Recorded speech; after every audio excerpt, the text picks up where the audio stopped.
रात का समय था।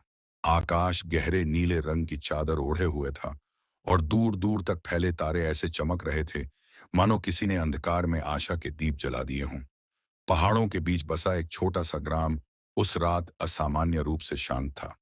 हवा धीमे धीमे बह रही थी और बांस के झुरमुटों से टकराकर एक मधुर ध्वनि उत्पन्न कर रही थी जो मन को भीतर तक छू जाती थी। उसी ग्राम के किनारे एक युवा बैठा था जिसका नाम आर्यन था। उसकी आंखों में बेचैनी थी, माथे पर चिंता की रेखाएं थीं और दिल में असफलताओं का भारी बोझ। आर्यन कभी बहुत उत्साही और स्वप्न देखने वाला युवक था। वह बड़े कार्य करना चाहता था, लोगों की सहायता करना चाहता था और अपने जीवन को अर्थपूर्ण बनाना चाहता था। परंतु पिछले कुछ वर्षों में उसे बार बार असफलताओं का सामना करना पड़ा। जिस व्यापार को उसने शुरू किया वह घाटे में चला गया। जिन मित्रों पर उसने भरोसा किया वे कठिन समय में साथ छोड़कर चले गए। परिवार की अपेक्षाएं उसके कंधों पर और भारी होती चली गईं। धीरे धीरे उसके भीतर एक डर घर करने लगा। समस्या का डर, असफलता का डर, लोगों की आलोचना का डर और सबसे बढ़कर खुद पर से विश्वास खो देने का डर। उस रात वह ग्राम के बाहर इसलिए बैठा था क्योंकि उसे नींद नहीं आ रही थी। उसके मन में प्रश्नों का तूफान चल रहा था। क्या मैं वास्तव में असफल हूं? क्या मेरी कोशिशें व्यर्थ हैं? क्या समस्याएं मेरे भाग्य में ही लिखी हैं?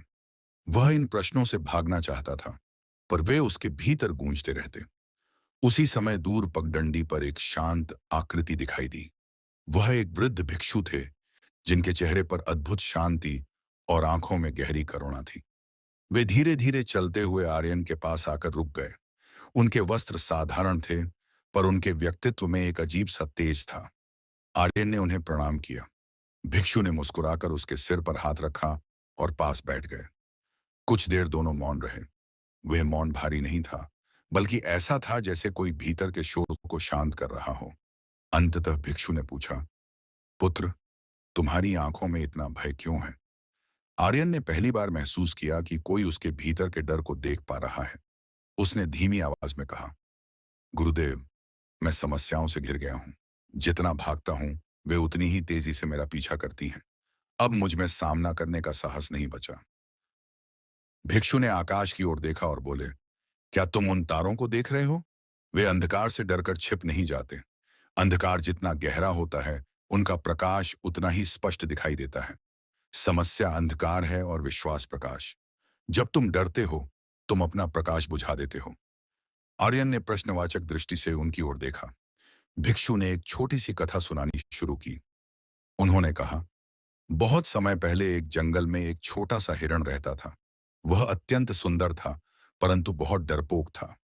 हवा की हल्की आवाज से भी वह कांप उठता। एक दिन जंगल में आग लग गई।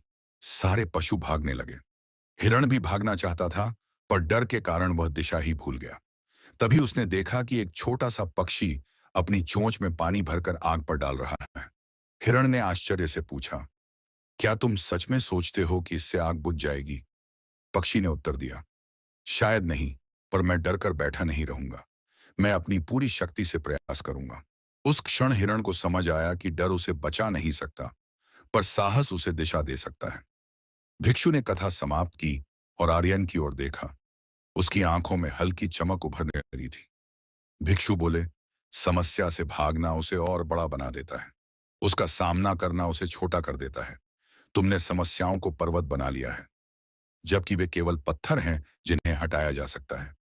आर्यन ने धीमे स्वर में पूछा, पर गुरुदेव, जब बार बार असफलता मिले तब खुद पर विश्वास कैसे रखा जाए? भिक्षु मुस्कुराए। उन्होंने जमीन से एक छोटा सा बीज उठाया और आर्यन की हथेली पर रख दिया। यह क्या है? उन्होंने पूछा। बीज, आर्यन ने उत्तर दिया। क्या तुम इसमें वृक्ष देख सकते हो? भिक्षु ने पूछा। आर्यन ने सिर हिलाया। नहीं, अभी तो यह केवल बीज है। भिक्षु बोले, परंतु इस बीज में एक विशाल वृक्ष छिपा है। यदि यह मिट्टी में दबने से डर जाए, अंधकार से घबरा जाए और पानी की बूंदों को असुविधा समझे, तो क्या यह वृक्ष बन पाएगा? नहीं, उसे मिट्टी में दबना होगा, अंधकार सहना होगा, तूफानों का सामना करना होगा। तभी वह अपनी असली शक्ति पहचान पाएगा।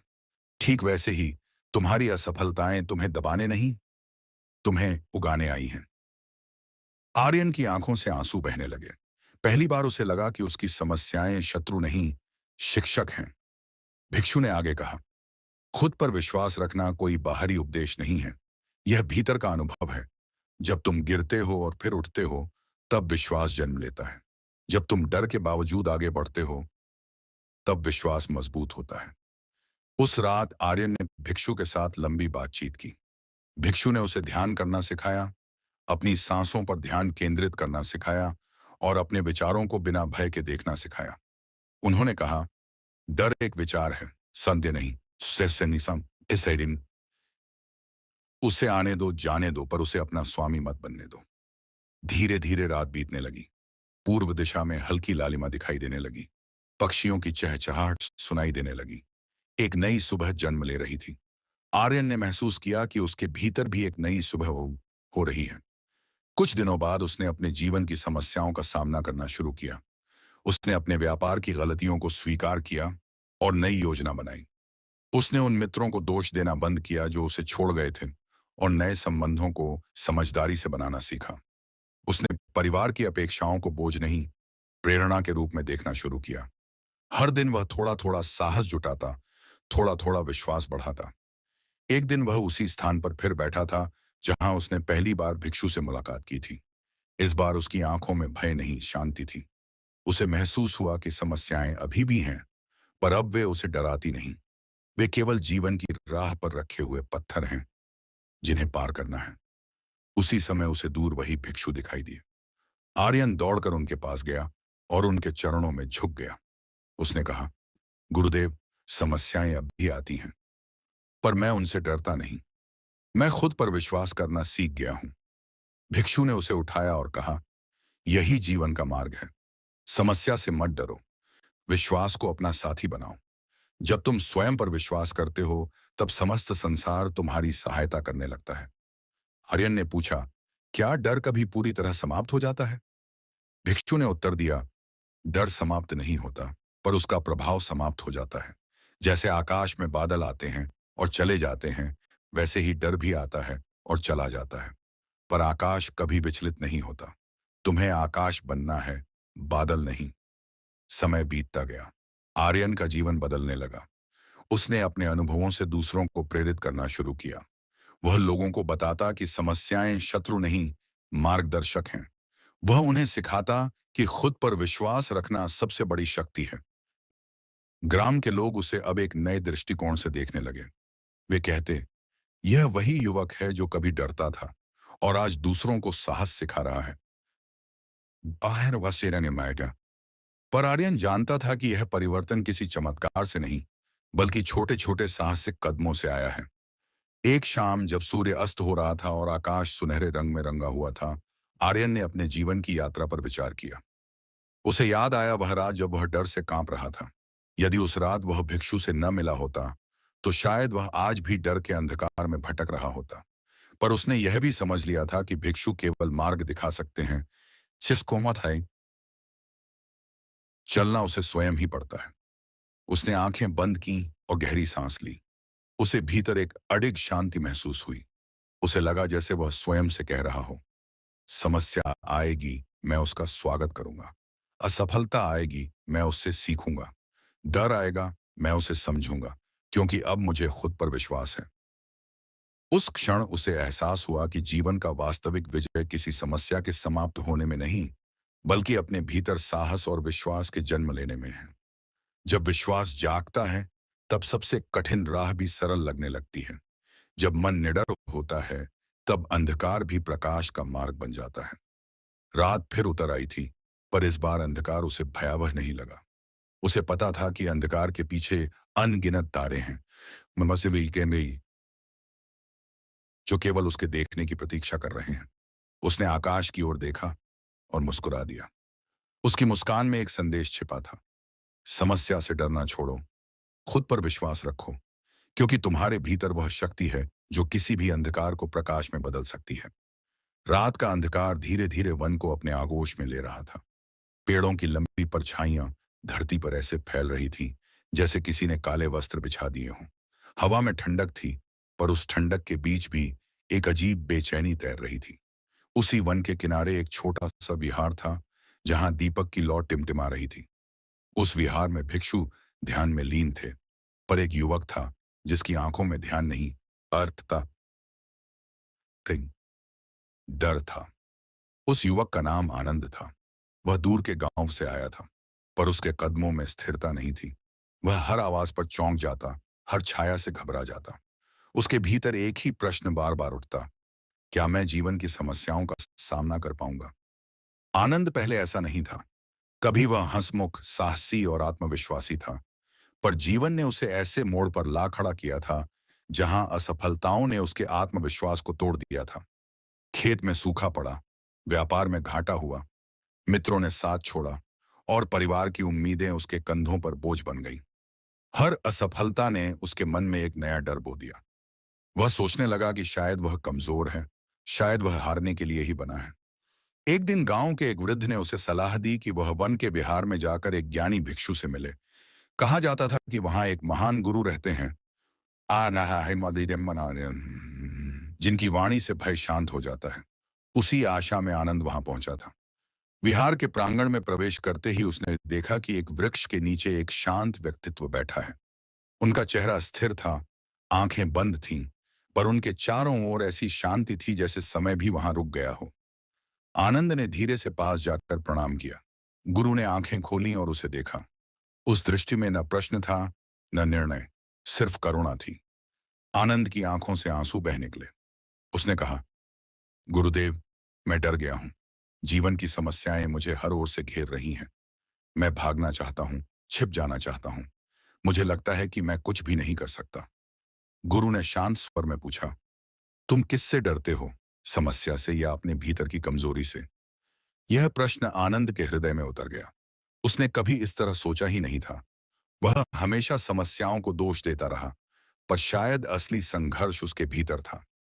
गुरु ने पास पड़ी एक छोटी दीप शिखा की ओर संकेत किया और कहा, देखो इस दीपक को। यह अंधकार से लड़ता नहीं, यह बस जलता है। अंधकार अपने आप हट जाता है। यदि दीपक यह सोचने लगे कि अंधकार बहुत बड़ा है, तो क्या वह कभी प्रकाश दे पाएगा? आनंद चुप रहा। उसके भीतर कुछ हिलने लगा था। गुरु ने उसे अगले दिन प्रातः वन में जाने का निर्देश दिया। कहा, तुम्हें अपने डर से मिलना होगा। अगली सुबह जब सूरज की पहली किरणें धरती को छू रही थीं, अहान अत्योब्यंधी आनंद वन की ओर बढ़ा। वन शांत था, पर उसके मन में तूफान था। अचानक उसे झाड़ियों में सरसराहट सुनाई दी। उसका हृदय तेजी से धड़कने लगा। उसे लगा कोई जंगली जानवर होगा।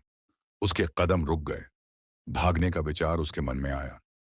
उसी क्षण उसे गुरु के शब्द याद आए, तुम्हें अपने डर से मिलना होगा। उसने गहरी सांस ली और धीरे धीरे आगे बढ़ा। झाड़ियों के पास पहुंचकर उसने देखा, वहां एक छोटा सा खरगोश था जो उससे भी ज्यादा डरा हुआ था। आनंद की आंखें खुल गईं। वह जिसे भयानक खतरा समझ रहा था, वह तो एक छोटा सा प्राणी था। उस दिन उसे पहली बार समझ आया कि डर अक्सर वास्तविकता से नहीं, कल्पना से जन्म लेता है। वह विहार लौटा। गुरु ने उसकी आंखों में परिवर्तन देख लिया। क्या तुम अपने डर से मिले? गुरु ने पूछा। आनंद ने सिर झुकाकर कहा, हाँ, और पाया कि वह उतना बड़ा नहीं था जितना मैंने बना लिया था। गुरु मुस्कुराए। समस्याएं भी ऐसी ही होती हैं। जब तक तुम उनसे दूर भागते हो, वे पहाड़ जैसी लगती हैं। जैसे ही तुम उनका सामना करते हो, वे रास्ता बन जाती हैं। दिन बीतने लगे। आनंद विहार में रहकर सेवा करने लगा। वह लकड़ी काटता, जल लाता और ध्यान सीखता।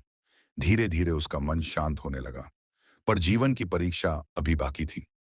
एक दिन गांव से संदेश आया कि उसका खेत फिर सूख रहा है और परिवार संकट में है। यह सुनकर उसका पुराना डर फिर जाग उठा। उसके हाथ कांपने लगे। उसे लगा कि सारी साधना व्यर्थ हो जाएगी। वह गुरु के पास गया और बोला, गुरुदेव, समस्याएं फिर आ गई हैं। मैं फिर डर रहा हूं। गुरु ने उसे नदी के किनारे ले जाकर कहा, इस नदी को देखो। क्या यह रुकती है जब इसके मार्ग में पत्थर आते हैं? आनंद ने कहा, नहीं, यह अपना रास्ता बदल लेती है। तो तुम क्यों रुक जाते हो? गुरु ने पूछा। समस्या पत्थर है, तुम नदी हो। तुम्हारा स्वभाव बहना है, रुकना नहीं। यह वाक्य आनंद के भीतर गूंजता रहा। वह गांव लौटा। इस बार वह भागा नहीं।